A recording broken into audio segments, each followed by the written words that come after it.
Oi, alunos do sétimo ano, sou a professora Isabel, nossa aula é de História.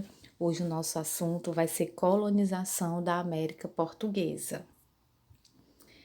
Então, vamos primeiro entender como é que foi esse encontro, né, dos portugueses e dos indígenas. Em 22 de abril de 1500, chega ao Brasil várias embarcações com os portugueses. Aqui eles encontram, têm um primeiro contato com os indígenas, que aqui já viviam, os tupiniquins.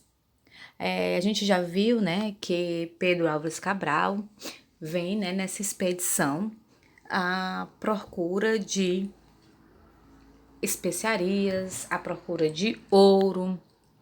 Essa era basicamente a intenção das expedições portuguesas.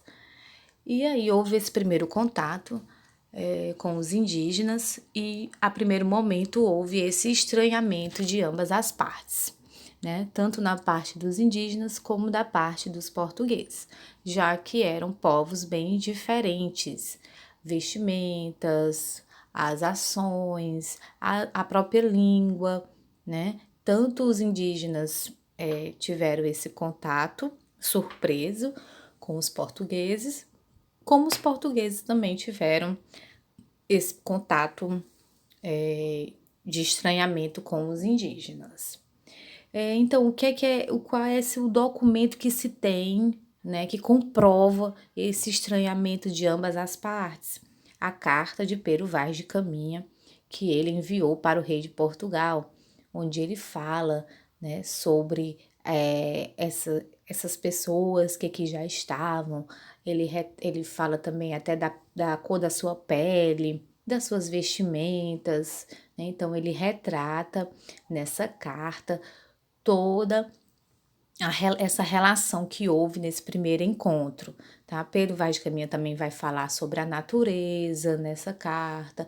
Ele vai sim especificar o que foi que encontraram aqui nessas novas terras.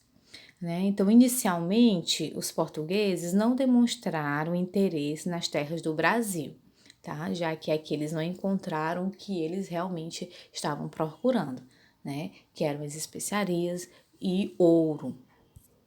Então, vai começar a ocorrer as expedições, tá? Então, inicialmente, eles não encontraram ouro e nem prata, mas eles encontraram uma árvore típica, né, da Mata Atlântica, que era o pau-brasil, né, com grande valor comercial, já que lá na Europa o pau-brasil ele era utilizado para o tingimento de tecidos, também para a construção de móveis e casas, né, essa madeira bastante resistente.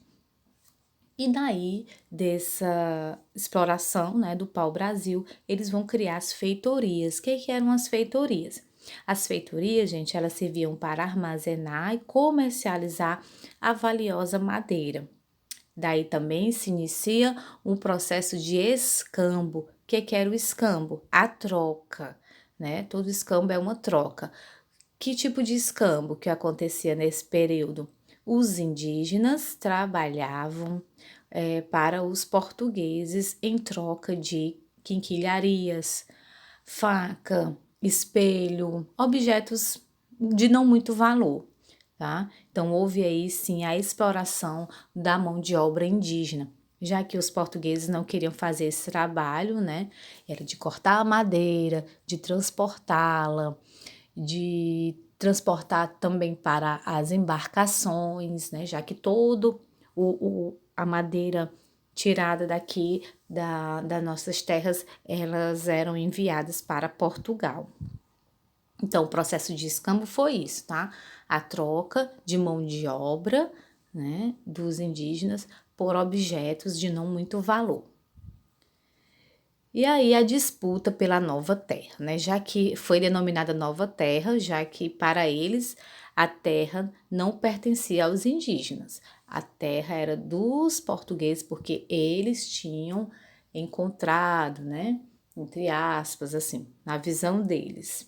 Então, aqui também vieram outros europeus também explorar as nossas terras. Vieram franceses, vieram holandeses, vieram ingleses. Então, vieram vários de várias partes da Europa também vieram para cá para fazer essa exploração das nossas terras. Então, Dom João III, em 1530, ele envia uma expedição colonizadora para assegurar que as terras são de Portugal, que as terras, outra nação não pode vir aqui querer se apossar do que já pertencia a eles, né? Na visão deles, tá, pessoal? E aí, já que, lembrando que Portugal tinha outras colônias, né, em outras regiões, como a África, como a própria Ásia, e aqui ia ser mais uma colônia de Portugal. Então, Martim Afonso de Souza, ele funda a primeira vila aqui no Brasil, a Vila de São Vicente, em 1532, tá? Então, ele manda erguer uma capela, ele também manda construir um primeiro engenho, né, para a produção de açúcar. E aí se inicia as capitanias hereditárias. O que são as capitanias hereditárias, né? O rei de Portugal divide as terras que compreende a sua parte, né? Em 15 lotes de terras. Né? E então, esses 15 lotes, ele vai dar administração a ricos, a pessoas de sua confiança de Portugal, né? Pela carta de doação. E aí o rei concede o cargo de donatário. Por que capitanias hereditárias? Porque o donatário, essas terras, elas vão poder passar de uma herança, né? No caso, para os seus herdeiros. Só, gente, que esses donatários, eles tinham direitos e eles tinham deveres para cumprir com a coroa. Quais eram os direitos dos donatários? Era explorar os recursos minerais e naturais da terra, era desenvolver a agricultura e a pecuária, era exercer o poder político administrativo em sua capitania, doar sesmarias aos colonos, escravizar índios para a mão de obra, exercer o poder judiciário e cobrar impostos dos moradores, tá? Esses aqui eram os direitos que eles possuíam aqui nessas terras. Só que eles também tinham deveres para com a coroa. Quais eram esses deveres? Fazer a proteção do território, desenvolver a colonização dos territórios, combater tribos indígenas que dificultavam a colonização, fundar vilas na colônia, fiscalizar as ações econômicas na capitania. Então, isso aqui eram os deveres dos donatários com a coroa. Só que o que acontece? Não é bem sucedida, né, essa divisão em capitanias hereditárias e houve realmente o fracasso das capitanias hereditárias.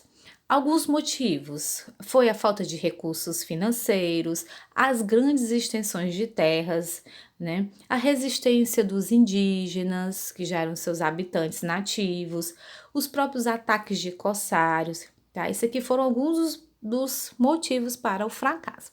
Além disso, a gente também tem que ressaltar que alguns donatários nem chegaram aqui, né? Alguns nem se ousaram a vir aqui tentar essa colonização, tá? Um caso deles é o da capitania do Ceará.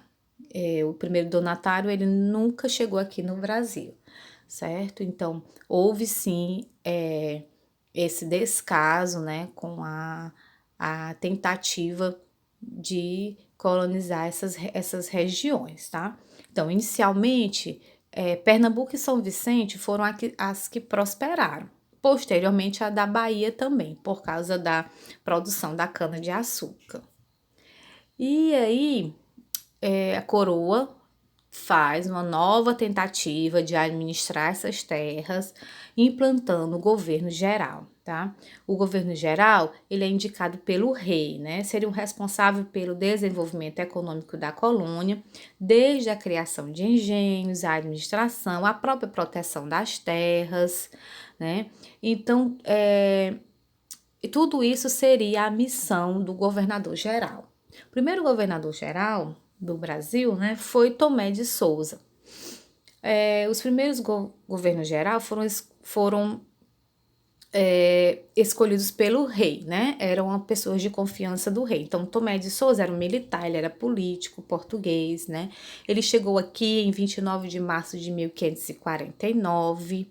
Ele trouxe soldados, colonos, material de construção e aí alguns animais também, né?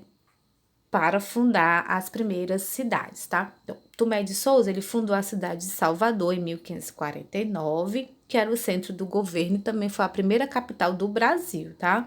Além disso, Tomé de Souza proporcionou um grande desenvolvimento da agricultura e da pecuária, pensando nas possibilidades reais de invasões de piratas estrangeiros e na manutenção do domínio português, o governador-geral distribuiu armas, munições aos colonos e construiu várias fortalezas em áreas estratégicas para impedir que houvesse a invasão tanto de estrangeiros como dos próprios nativos dos indígenas. Outro governador-geral foi o Duarte da Costa, tá? Ele aportou na Bahia em março de 1553, com cerca de 200 pessoas, entre elas ele trouxe funcionários, ele trouxe meninas também órfãos para servir de esposas. Com ele também vieram os padres jesuítas, no qual a gente faz um destaque para o José de Anchieta, tá?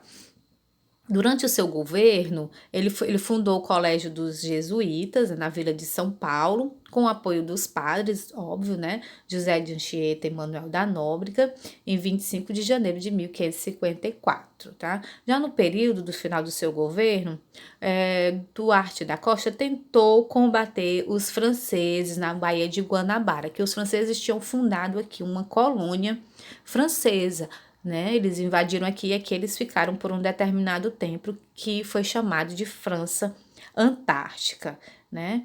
Essa colônia durou mais ou menos 5 anos, né? Ele não conseguiu fazer essa expulsão dos franceses. Só que aí tem outro governador-geral, que é o Mendes Sá, né? Que ele aportou no Brasil em 28 de dezembro de 1557. E quando ele chegou no poder, em 1558, ele teve que resolver alguns problemas, dos quais sofreram com invasões estrangeiras, né? Sobretudo, ele tinha que resolver o caso dos franceses, né? Que ali estavam. Os franceses se alinharam a algumas tribos indígenas e, para isso, eles conseguiram realmente ficar naquela região, né? Então, ele permaneceu no cargo até a sua morte em 1572, certo? Durante os 15 anos do seu governo, Mendes Sá teve um espírito pacificador e administrador, né? Ele realizou ações importantes na colônia, tal qual o aquecimento da economia baseado na produção do açúcar e conseguiu definitivamente a expulsão dos franceses. Então, durante o seu governo, ele fundou a cidade de São Sebastião, que é o Rio de Janeiro hoje, tá? Em 1565. E posteriormente se cria as câmaras municipais, né? Da criação dessas vilas e dessas cidades, aí se cria essas câmaras, né? Como previa as ordenâncias reais, né, existiam as câmaras municipais representativas do poder local da Câmara ou conselhos municipais que garantiu a participação política dos senhores de terra, né, que eram os membros da aristocracia rural. Eram chamados os homens bons, né, eram os que tinham muitas posses. Então, as câmaras municipais, ela possuem inúmeras atribuições, tá? Como nomear servidores locais, o exercício do papel de polícia, a verificação do peso, né, e do preço das mercadorias, tá? Então, eram várias atribuições das câmeras, tá? Os seus representantes eram representantes da metrópole, tá? Eram representantes da coroa que aqui ficavam. Além disso, gente, eles legislavam as leis, tá? Eles tinham que elaborar, dizer o que era que poderia ser feito, o que poderia não ser feito, tá? Em alguns casos, as suas atribuições superavam os limites da vila, tá? Influenciando a lotação de cargos na administração metropolitana. Então, eles eram autoridades, né, naquele período, certo? Então, gente, essa aqui foi a nossa aula de hoje. Próxima aula a gente vai dar continuidade a esse assunto, porque realmente é um assunto um pouco extenso, a gente precisa ver com calma para que vocês compreendam bem direitinho o nosso conteúdo. Então, não esqueça de ir lá no blog da escola, rever, né, o conteúdo, fixar bem, né, o que é que a gente está aprendendo, né, nessa semana.